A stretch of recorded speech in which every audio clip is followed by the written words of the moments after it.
নগাঁৱৰ মানুহে সিদ্ধান্ত লৈছে যে এইবাৰ বিজেপিক বিদায় দিব। কাৰণ বিজেপিয়ে বস্তুৰ মূল্য ইমান বঢ়াই দিছে আৰু বিজেপিয়ে দেশখনত হিন্দু মুছলমানৰ ৰাজনীতি কৰি কৰি দেশখন বেয়া কৰি পেলাইছে। বিজেপিয়ে ধৰ্মৰ ৰাজনীতি কৰি গোটেই দেশখন অস্থিৰ কৰি পেলাইছে।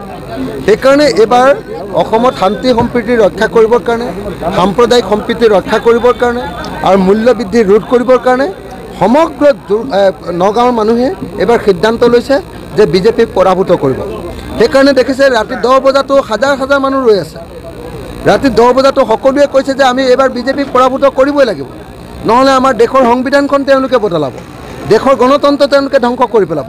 সেইকাৰণে বিজেপিক বিদায় দিবৰ কাৰণে গোটেই দেশৰ জনগণ, গোটেই ৰাজ্যৰ জনগণ আৰু গোটেই নগাঁৱৰ মানুহ ঐক্যবদ্ধ হৈছে আৰু আমি এইবাৰ বিজেপিক পৰাভূত কৰিম।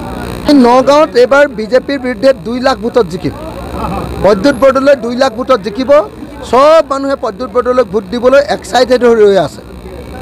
হিন্দু, মুছলমান, খ্ৰীষ্টান, জৈন, বৌদ্ধ, শিখ সব মানুহে একেলগতে কৈছে যে এইবাৰ আমি আমাৰ দেশক ৰক্ষা কৰিবৰ কাৰণে বিজেপিৰ বিৰুদ্ধে আৰু কংগ্ৰেছ দলৰ হাতৰ চিনত ভোট দি বিৰোধী ঐক্য মঞ্চৰ প্ৰাৰ্থীজনক জয়ী কৰিব লাগিব।